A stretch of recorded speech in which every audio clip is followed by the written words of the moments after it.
Their love wasn't a sudden lightning strike. It was a slow, steady sunrise. Leo was a quiet soul who drew sketches of the sea, and Maya was a whirlwind of energy who lived for the melody of her violin. They spent their days in a hidden cove where the cliffs shielded them from the world. The sunsets, they would sit on the jagged rocks, Leo's sketchbook open, capturing the way the light caught Maya's hair. The promises.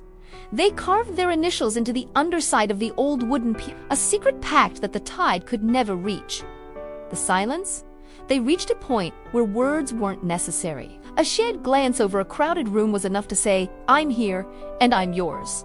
For a year, the world was just the two of them. The collision with reality happened on a Tuesday. Maya's family, steeped in generations of rigid tradition and high expectations, had already mapped out a life for her, one that did untint include a local artist with no proven future. Leo's family, scarred by old-town rivalries and pride, saw Maya's circle as the very people who looked down on them. The confrontation was cold and clinical. There were no shouting matches, just the heavy silence of ultimatums. "A bridge built on sand cannot hold," Maya's father told her. "You choose this boy, or you choose your family. There is no middle ground."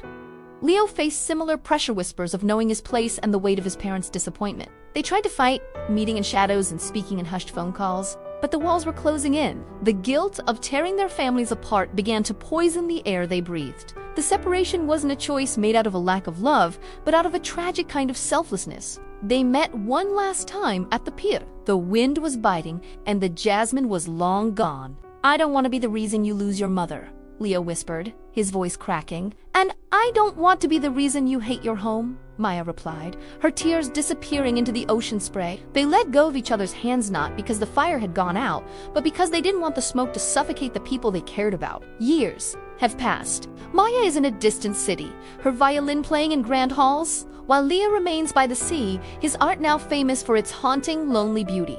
They are successful by every standard of their families, yet they live in the quiet spot.